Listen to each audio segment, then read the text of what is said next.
umaga po sa ating lahat, lalo na sa mga kapwa natin OFW na nandito sa bansang Kuwait ngayon.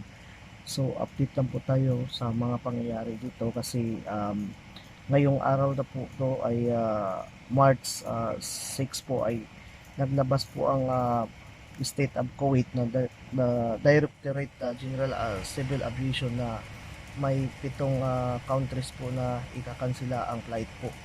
Pabalik po dito sa bansang Kuwait at pa-bakasyon po kung sino yung mag-bakasyon. So cancela po yun guys. Start po March 6 at so ngayon naglabas po sila. Ito po yung lugar na naapektuhan sa total ban.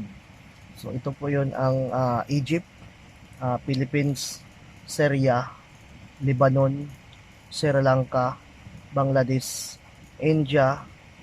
Yan po yung 7 na country guys na na apektuhan sa total ban po.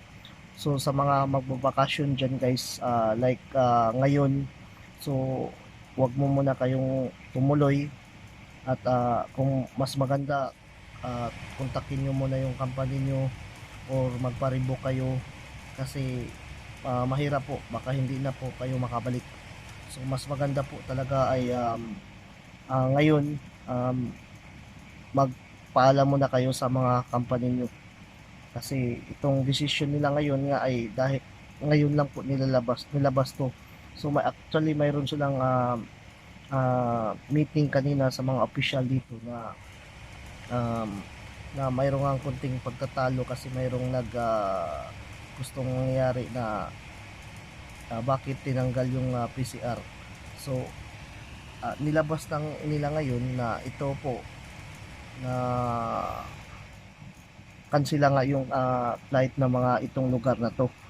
Yung sa mga nabanggit ko sa itong 7 countries na to, so ito po yung naapektuhan sa total ban. So mga kababayan ko, mga OFW na nandito sa bansang Kuwait ngayon, so sa mga magbabalak magbakasyon po ay kausapin nyo muna po yung mga employer nyo or mga agencies nyo or baka revoke mo na yung ticket nyo kasi mahirap to guys. Paiba-iba po kasi ang decision po nila.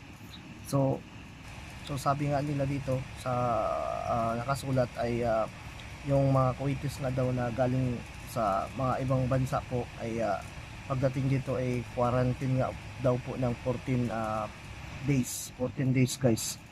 So ito po yung nakasulat po sa circular number 27 po, date po March 6, 2020 na pursuant to decision issued by the health authorities in State of Kuwait. All incoming flights to and from Kuwait International Airport are temporarily suspended for the following countries: Bangladesh, Philippines, India, Sri Lanka, Syria, Lebanon, Egypt, starting po March 6, 2020.